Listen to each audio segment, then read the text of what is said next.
Kalau kamu muslim, anak pesantren ya harus pakai peci kemana-mana gitu. Iya, pakai sarung, pakai Nah, itu kan kuku. malah ya itu baik gitu. Heeh. Tapi kan menurut saya ya nggak mesti juga harus Iya, seperti itu. benar, heeh. Identitas itu baik, tapi eksklusivitas kita perlu menempatkan diri. Waktu itu ya, Waktu masih nggak mau lah masih ya. nggak mau karena saya sadar bahwa kalau kaki saya belum kuat, saya terjun di dunia politik, percuma. Saya nggak akan bisa merubah itu yang Iya, saya sebutkan tadi. percuma. Jadi keresahan itu masih ada gitu. Itu namanya orang niat nyalon, Mas. Yo mau seurung duwe komunikasi kan gitu Iya. ya. Terus kalau dibilangnya ini sudah pasti dengan A, B, C, itu juga enggak. Belum. Wong nyatanya juga di atas kertas belum ada.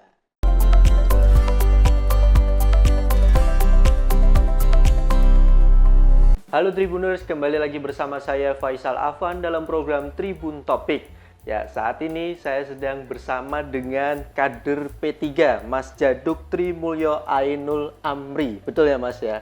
Ya, nanti saya akan membicarakan tentang profil Mas Djaduk ini karena beliau menjadi bakal calon Bupati Kabupaten Jepara yang akan maju di Pilkada 2024. Nah, siapa sih sosok Mas Djaduk panggilannya ya? Nggih. Mas Djaduk yang usianya masih kalau tidak salah 28.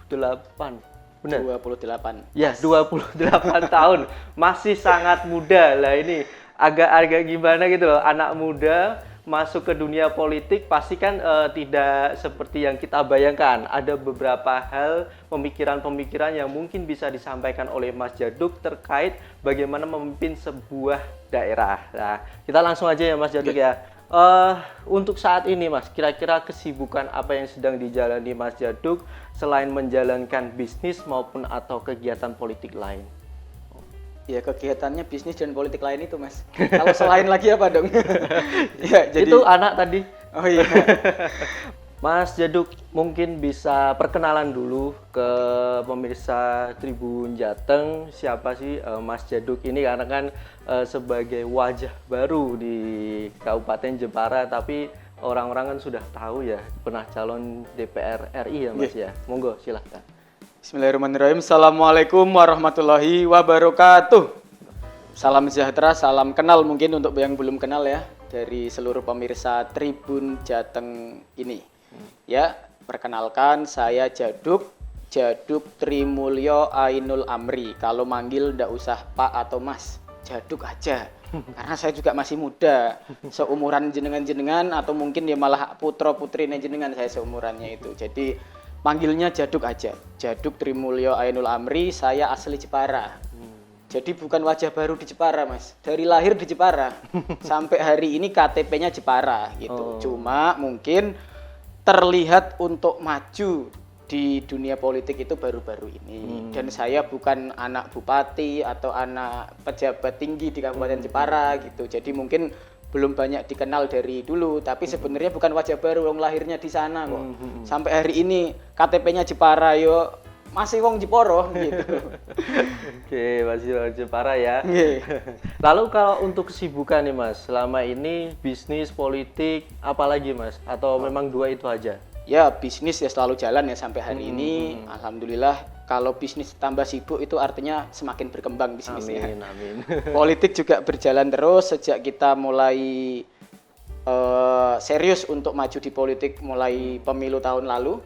Mohon maaf, persiapan pemilu tahun lalu di Pileg itu sampai hari ini kita masih terus bekerja di dunia politik seperti itu juga. Nah tapi ada kesibukan baru lagi selain bisnis dan politik, Mas. Apa itu? Alhamdulillah 3 minggu yang lalu putri saya yang pertama lahir. Alhamdulillah. Alhamdulillah. Tak bawa ini ke Semarang. Oh iya. Naik pesawat tadi.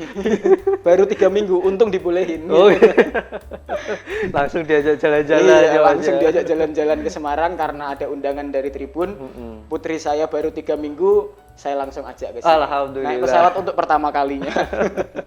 Oke, Mas, Mas Djaduk ini kan sebenarnya profil sebelumnya di dunia politik itu kan pengusaha, pebisnis lah ya.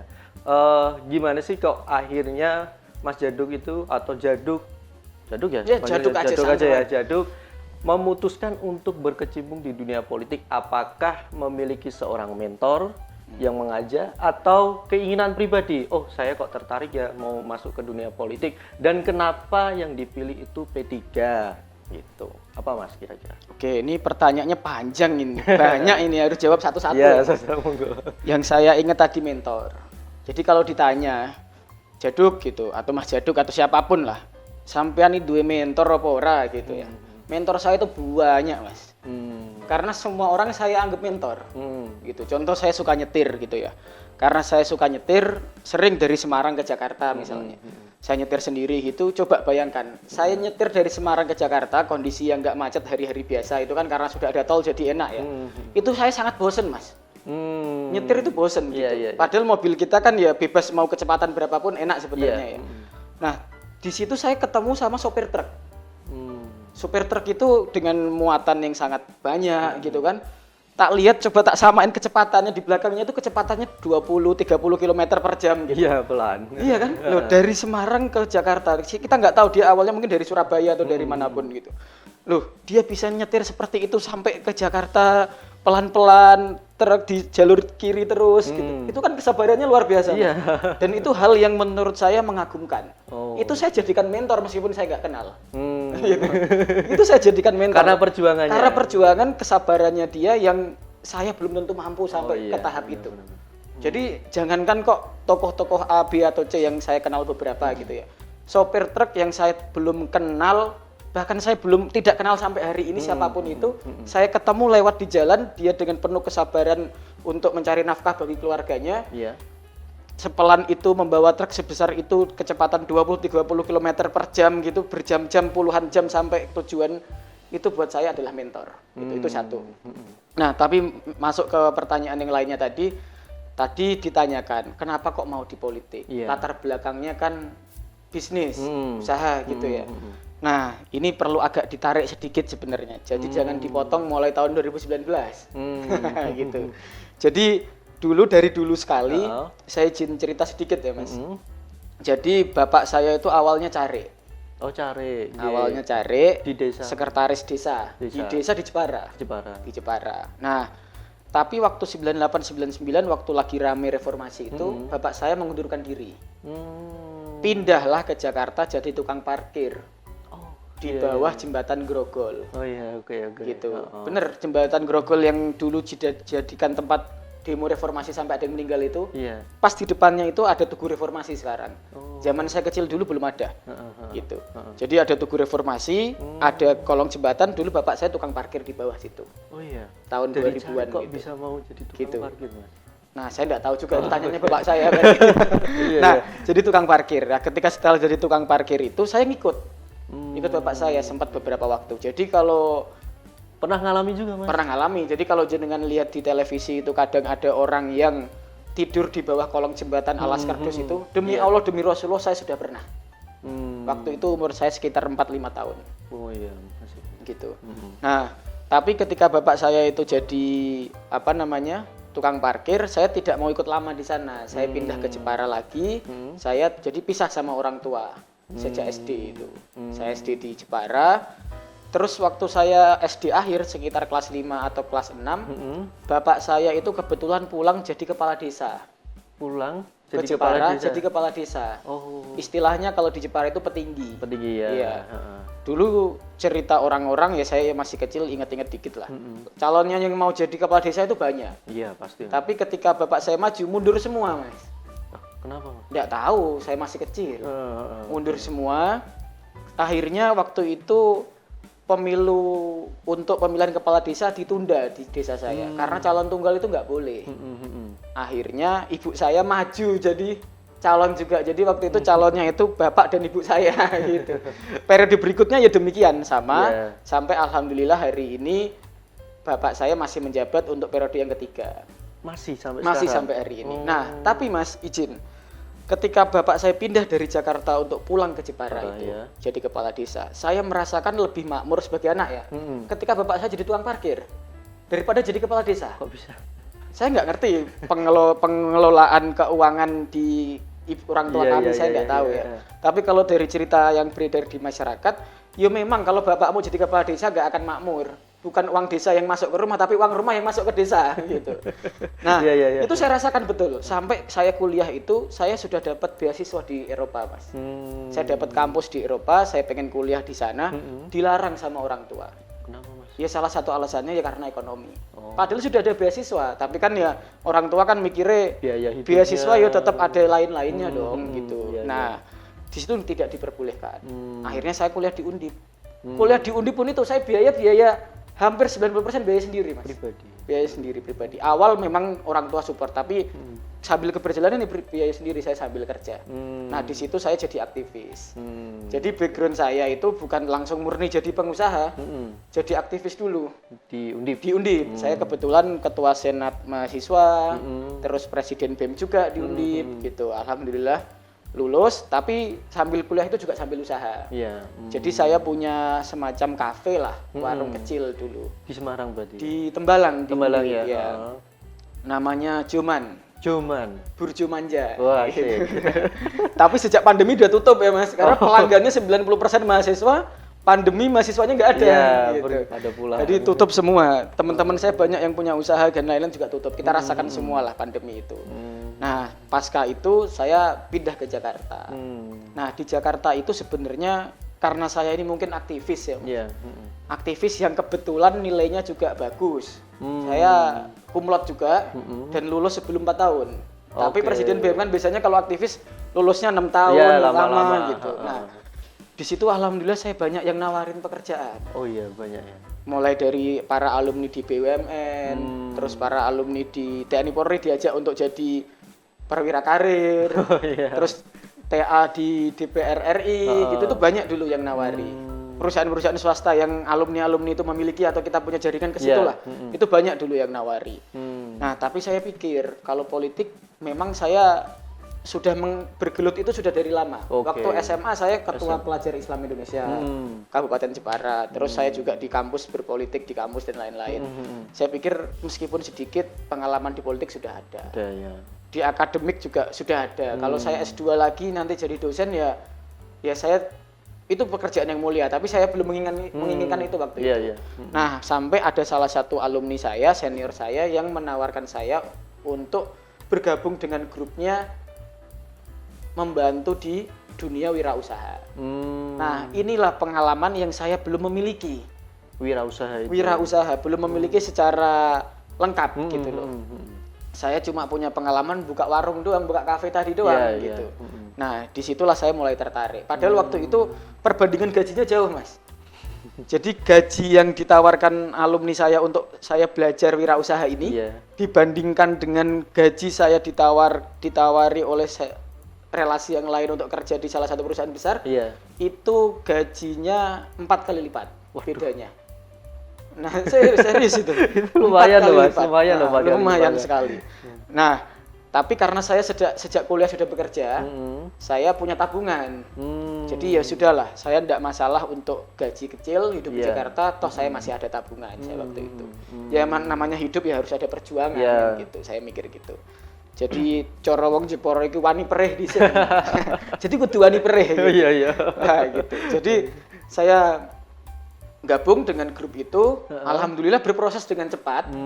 Sampai akhirnya saya di antara teman-teman yang bergabung itu disepakati untuk menjadi komisaris utama PT Sari Kreasi Boga. Tahun berapa itu, Mas? Tahun 2019. Oh, Itu 1 tahun setelah saya lulus. Itu perusahaan yang namanya itu lebih dikenal sebagai Baba Raffi. iya, kebab Turki Baba Turki Raffi. Baba Raffi. Nah, sampailah itu saya bisa dengan teman-teman membawa perusahaan itu di tahun 2022 IPO. IPO ya, Nah, 2020. IPO itu kita alhamdulillah bisa fundraising sampai 119 miliar, kita lepas sekitar 30% saham. Nah, di situ saya salah satu pemegang saham mayoritas dan alhamdulillah saya dapat rekor muri sebagai komisaris utama termuda di Bursa Efek Indonesia untuk waralaba. Tapi yang saya baca nggak cuman kebab Turki Baba Raffi. Ada Mas? beberapa Ada beberapa perusahaan, juga ya. Ya cuma salah satu yang dikenal orang seperti itu. Gitu Tapi ya. rata-rata kuliner ya, Mas? Oh, enggak juga. Oh, enggak juga. Enggak juga. Oh, Tapi ya ada yang kuliner. Gitu. Ya salah satunya ya interior. Oh, ada juga ya. Nah, karena kan saya asli Jepara nih. Kalau iya, orang iya. Jepara bikin interior kayak yang ada di studio ini enggak sulit lah. merem jadi. Enggak merem juga sih, Mas. Bosnya merem jadi, yang kerja Iya, tetap kan? kerja, Pak. Iya. Gitu. Jadi Iya. disitulah dari situ saya punya basic itu, jadi nggak murni pengusaha. Hmm. Nah, terus lanjut lagi masuk, terus kenapa kok tertarik di politik kan? Ya, kenapa P3 gitu? Nah, terus kenapa P3? Kenapa P3 dulu udah saya jawab Ya, ya, Mas. oke. Kenapa P3 dan tertarik di politik? Mungkin orang lihat tampilan saya itu jarang ada yang ngira saya itu sebenarnya dekat dengan teman-teman dari, mohon maaf, golongan pesantren. Gitu. Saya dulu pernah mondok ya. Terus saya waktu di SMA saya ketua pelajar Islam Indonesia. Sekarang pun saya di Jakarta, saya juga aktif di PBNU. Saya bendahara umum Serikat Nelayan NU Pusat. Pusat malah Pusat. ya. Saya paling muda juga di sana. Gitu. Nah, di situ saya selalu berkecimpung berkumpul dengan orang-orang yang memang memiliki background keagamaan yang baik gitu loh, Mas. Cuma ya kalau saya berpenampilan lebih muda di antara yang lain kan sebenarnya nggak salah juga. Cuma orang kadang tidak mengasosiasikan itu sebagai sesuatu yang nyambung gitu loh. Kalau kamu muslim anak pesantren ya harus pakai peci kemana-mana gitu. Iya, pakai sarung. Nah, itu kan malah ya itu baik gitu. Tapi kan menurut saya ya nggak mesti juga harus seperti itu. Identitas itu baik, tapi eksklusivitas kita perlu menempatkan diri dengan lebih fleksibel gitu loh. Itu hal yang lain antara itu dengan eksklusivitas gitu loh, Mas. Nah, dari situ dan perlu diingat saya 2014 pertama kali nyoblos ikut pemilu, partai yang saya coblos itu P3. Kenapa? Padahal tidak ada yang kampanye ke saya ngasih uang atau apapun. Orang tua tidak ada yang mengarahkan juga? Tidak juga. Kalau ibu ya sering ikut pengajian-pengajian seperti itu, termasuk pengajian P3 ya sering. Gitu. Nah, tapi saya cuma mikir bahwa di waktu itu saya masih SMA atau awal kuliah ya 2014 itu. Di tengah memang dunia yang masih kita lihat seperti ini itu di mana mohon maaf ya sekularisme semakin tinggi, liberalitas itu semakin menjadi-jadi di kalangan kaum muda di negara kita gitu. Saya pikir perlu ada penyeimbang. Kalau semua masuk kepada partai nasionalis ya terus nanti yang menjaga latar belakang kita sebagai bangsa ketimuran yang memiliki agama karakter itu siapa gitu. Makanya meskipun waktu itu P3 adalah partai yang kecil gitu kan, dan di desa saya adalah partai yang minoritas, saya nyoblos tanpa saya ngomong ke siapapun. Padahal bapak saya punya teman nyalon juga di partai yang lain gitu. Saya nggak nyoblos beliau, saya nyoblos P3, bukan calegnya. Sekarang saya nggak kenal, saya nyoblos partainya. Bukan karena ada kampanye, ya karena ini partai Islam yang ADART-nya jelas Islam gitu. Artinya ideologi jenengan ke sana. Ke sana gitu. Meskipun kita dalam bergaul, bersosialisasi kita terbuka dengan siapa saja sama gitu. Semua budaya sama semua agama. Iya, bahkan sekretaris saya waktu saya pernah punya sekretaris itu juga agamanya tidak Islam gitu. Itu pun tidak ada masalah gitu. Nah, disitulah saya kenapa tetap di P3 itu yang pertama. Yang kedua, kenapa kok berpolitik gitu. Saya dari dulu kan saya tadi jelaskan bahwa saya di aktivis erat kaitannya dengan dunia politik gitu. Nah, perlu diketahui Mas, saya itu tinggal di desa yang sejak tahun 80-an jadi tempat KKN. Tempat KKN. Dari tempat KKN. Artinya apa? Artinya desa itu masih butuh pengembangan yang tinggi gitu loh. Loh jadi tahun 80-an jadi tempat KKN. Kita bantuan terus ya. Bisa menyimpulkan desa kalau udah maju kan udah nggak dipakai tempat KKN. Ya, biasanya ya udahlah enggak usah. Nah, ini dari tahun itu dipakai tempat KKN. Masih sampai saya gede itu masih jadi tempat KKN. Gitu. Nah, kecamatan mana, Mas? Namanya Desa Kaliombo, Kecamatan Pecangaan. Oh, Pecangaan. Itu perbatasan Demak sudah. Iya, perbatasan Demak. Jadi kalau saya dulu SMP itu harus jalan dulu ke jalan raya. Dari jalan raya itu harus naik angkot dulu ke jalan utama, ke Bundaran Pecangaan. Dari Bundaran Pecangaan harus naik bis lagi, jalan lagi ke terminal, terus naik bis lagi sampai ke SMP. Gitu dulu. Berangkatnya jam 6. Gitu. Bener itu dulu. Jadi beberapa kali telat. Nah, saya mohon maaf, mohon izin. Nah, dari situ bisa menggambarkan gimana desa saya, Mas. Nah, ada satu cerita. Ini demi Allah nggak saya bikin-bikin. Ibu saya karena ibu kepala desa, ya juga selain itu memang ibu saya dekat dengan masyarakat. Itu sering yang namanya nengok orang sakit. Setiap ada masyarakat yang sakit itu nengok, karena gotong royongnya masih banyak gitu ya. Nah, saya beberapa kali disuruh nganterin pakai motor gitu. Nah, ketika nganterin itu, saya sampai hari ini masih nggak mau masuk kalau nganterin orang sakit. Saya mau cukup nunggu di luar. Masuk di rumah sakit itu saya nggak mau. Kenapa, Mas? Karena saya pernah masuk 2 kali, Mas. Saya masih ingat betul waktu saya masih SMP. saya masuk ke rumah sakit. Ya mohon maaf, dengan kondisi desa yang seperti itu kan nggak mungkin warganya, hampir sulit lah warganya itu menggapai kelas yang VIP kan sulit. Pasti yang bangsal ekonomi gitu. Di situ satu ruangan itu berbanyak gitu. Nggak tahu sekarang, ini dulu ya. Nah berbanyak.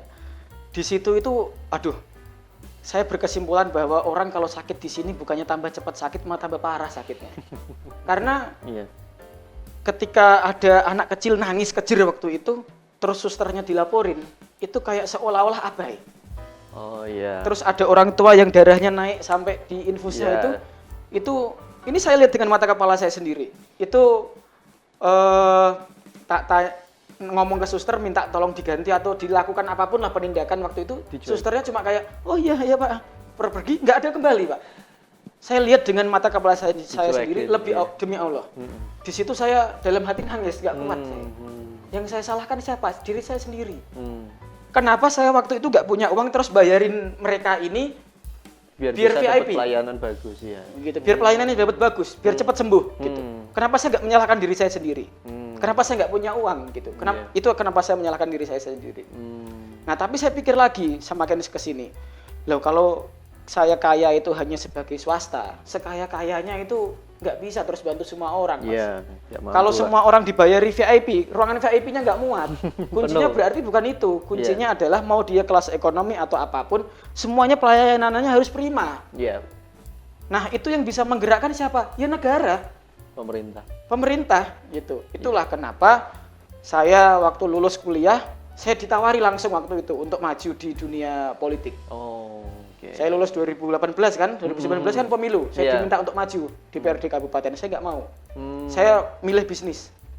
Waktu itu ya. Masih nggak mau lah. Masih nggak mau karena saya sadar bahwa kalau kaki saya belum kuat, saya terjun di dunia politik, percuma. Saya nggak akan bisa merubah itu yang saya sebutkan tadi. Jadi keresahan itu masih ada gitu. Makanya saya terjun di dunia bisnis ketika saya merasa sudah cukup tadi untuk pribadi dan keluarga. Ya saya merasa inilah saatnya bahwa saya harus mulai terjun di dunia politik. Tujuannya adalah untuk itu tadi. Biar orang-orang yang saya lihat itu yang sakit itu tidak lagi dicuekin di rumah sakit tapi diberi pelayanan prima biar tambah sembuh. Ini di Jawa loh Pak, ini di Jepara loh, ke Semarang cuma 2 jam loh. Gimana kalau yang lebih jauh? Gimana kalau yang mohon maaf Indonesia Timur gitu, Blora misalnya di Jawa Tengah yang lebih jauh.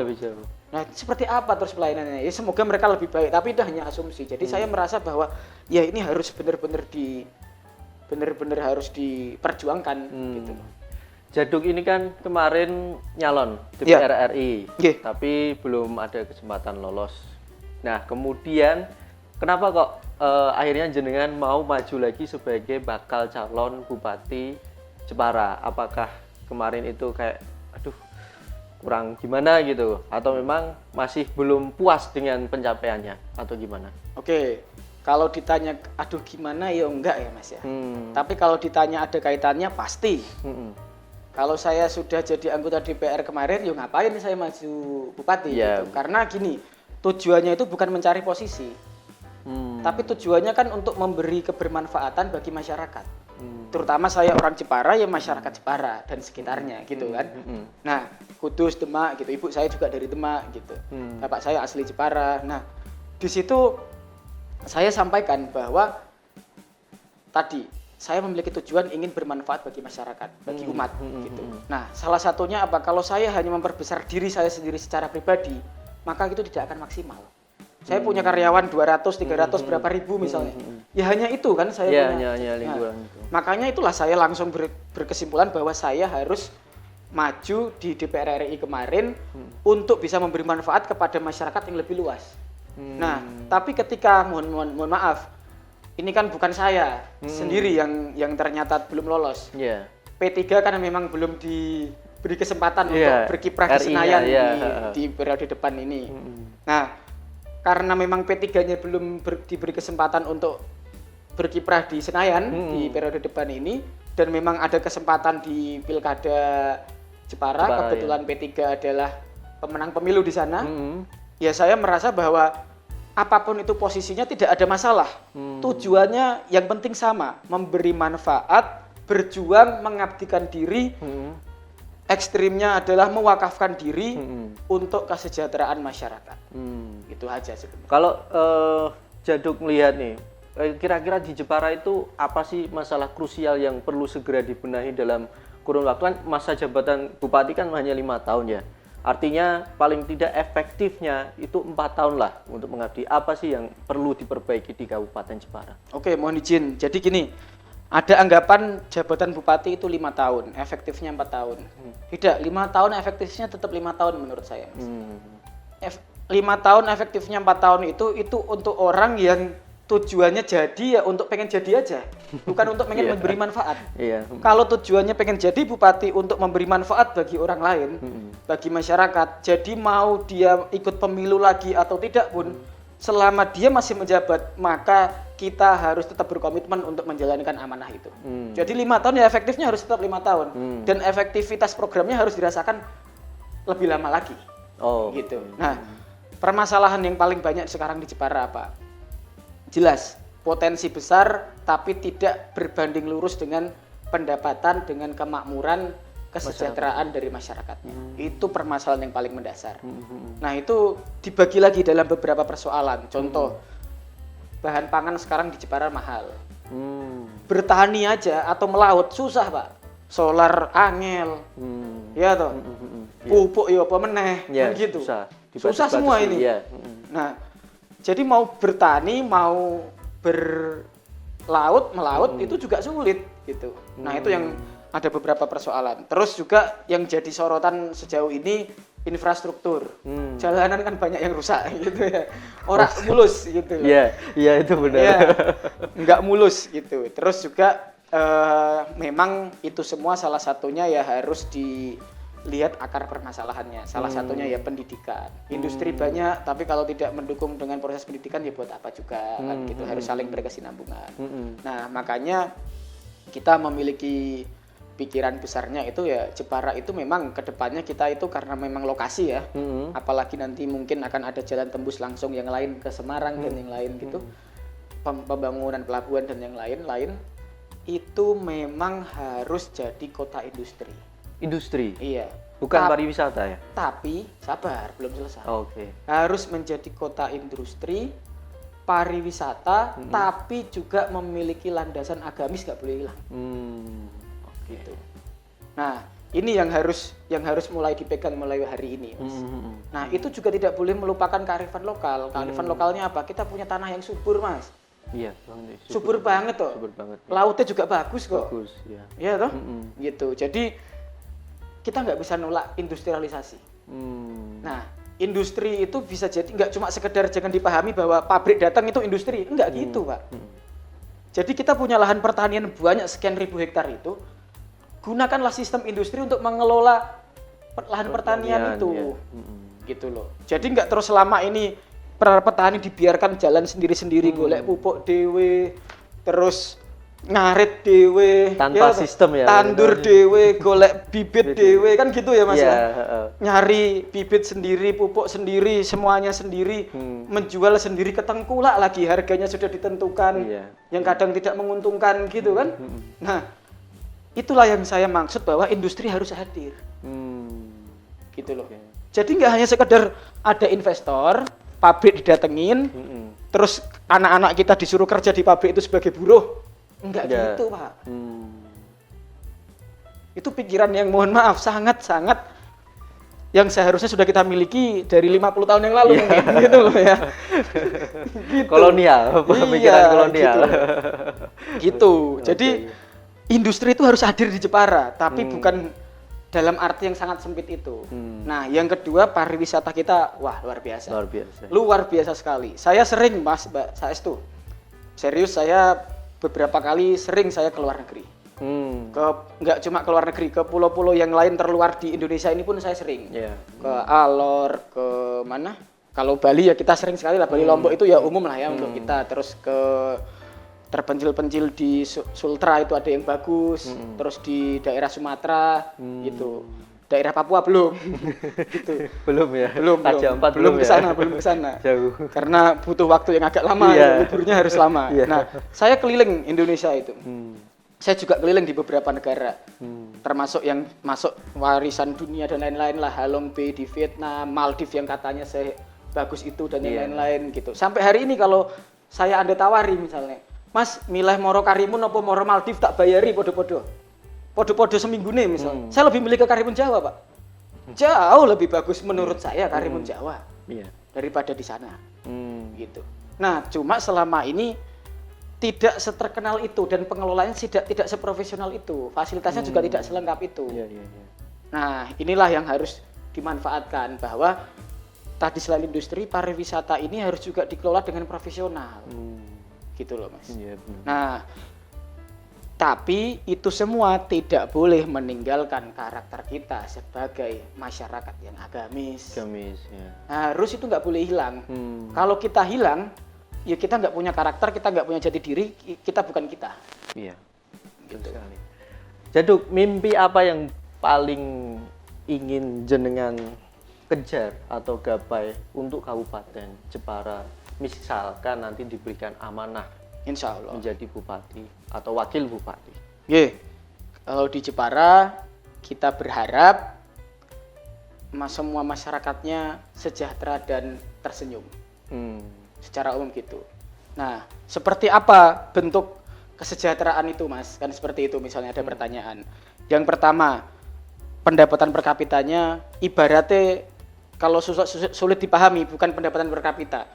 Duit sing dientukno masyarakat sak wonge gitu ya, atau per keluarga. Itu jauh lebih dari cukup untuk kehidupan dia sehari-hari. Bukan UMR, tapi harus di atas itu. Harus di atas UMR. Harus di atas UMR itu. Gitu. Itu yang pertama. Yang kedua, masyarakat kita harus memiliki akses pendidikan dan kesehatan yang murah, mudah, dan layak. Wajib itu, Mas. Wajib. Karena kita nggak akan bisa menjalankan program itu tadi kalau SDM kita, mohon maaf, tidak didukung untuk menuju ke sana. Gitu. Hal-hal yang bersifat teknis lainnya itu bisa dilakukan. Contoh, Jalan Jepara harus mulus. Ini wajib. Kenapa Jalan Jepara harus mulus? Karena arus perpindahan barang dan beberapa hal ini harus didukung itu. Gitu. Yang pertama itu, yang hal sifatnya teknis ya. Tidak boleh ada sampah di Jepara. Nah, selama ini mungkin nggak kerasa karena Jepara masih banyak pohon hijaunya. Lah kalau nanti sudah masuk kita lebih maju lagi atau 10 tahun 20 tahun ke depan banjir di mana-mana. Sekarang macet ada udah gitu kan. Tanpa penanganan lagi sekarang gitu. Dibiarkan gitu aja. Nah, ini yang harus mulai dipikirkan. Sampah nggak boleh ada. Nah, hal-hal seperti ini itu semua bakal bisa terwujud dengan satu komitmen, Mas. Apa itu? Uang negara 100% untuk rakyat. Harus 100% untuk uang negara 100% untuk rakyat. Dan ini komitmen saya. Saya bisa berani kalau ditemukan indikasi seperti itu lalu dibuktikan dan terbukti, saya nggak usah nunggu dicopot, saya mundur sendiri.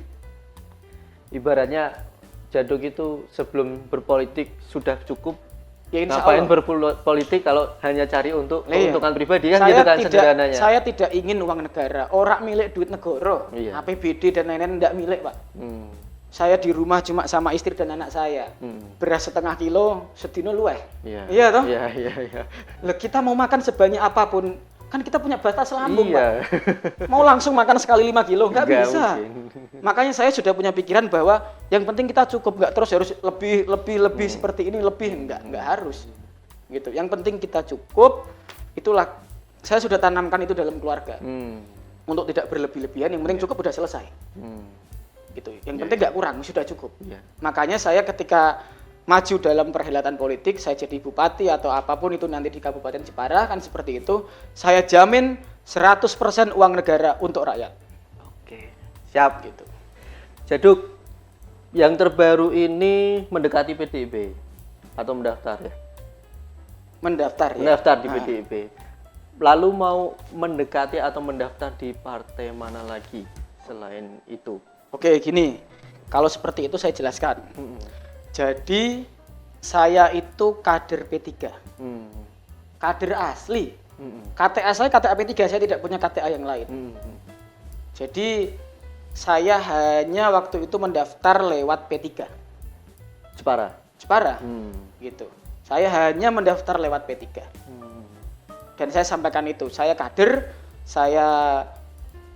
P3 sebagai pemenang pemilu di sini. Saya berani untuk mencalonkan diri sebagai calon kepala daerah di Kabupaten Jepara, Bupati Wakil Bupati di tahun 2024 ini. Lah wong yang nggak punya partai aja banyak yang klaim berani, kok kita yang kader kok nggak berani, kan aneh ya, yang pertama. Dan karena saya kader asli, makanya saya daftar hanya di P3. Gitu. Nah, alhamdulillah ketika saya sudah daftar di P3, di situ kan ketemu dengan pengurus senior dan yang lain-lain. Malah saya diperintahkan, diberi saran. Oke Mas, itu bagus. Daftar di P3 gini-gini bagus. Ya memang dipertanyakan itu, kader P3 kok daftarnya malah di yang lain-lain gitu. Nah, itu. Nah, kan banyak yang seperti itu ya, mohon maaf, belum didaftar di P3 ini sudah di yang lain-lain gitu. Nah, saya waktu itu malah diperintahkan, sampean oke di P3, tapi tolong mulai hari ini, besok ini langsung sampean daftar juga di partai yang lain. Bangun komunikasi dengan partai lain. Disitulah saya mulai langsung daftar di PDIP dan yang lain. Kalau ditanya nanti partai apa lagi, lo yang buka pendaftaran ya saya daftarin. Karena itu saya sudah mendapat arahan seperti itu. Gitu. Tapi kalau dari partai memerintahkan bahwa sudah cukup P3 saja, ya P3 sudah cukup. Tapi cukup aturannya? Oh cukup, P3 10 kursi sudah bisa menyalon sendiri. Tapi kan kita ini kan ingin membangun Kabupaten Jepara yang inklusif, yang terbuka untuk semuanya. Bukan hanya untuk masyarakat P3, apalagi ya masyarakat yang mendukung kita, bukan seperti itu. Kita ini bekerja untuk semuanya, semua agama, semua wilayah, semua usia.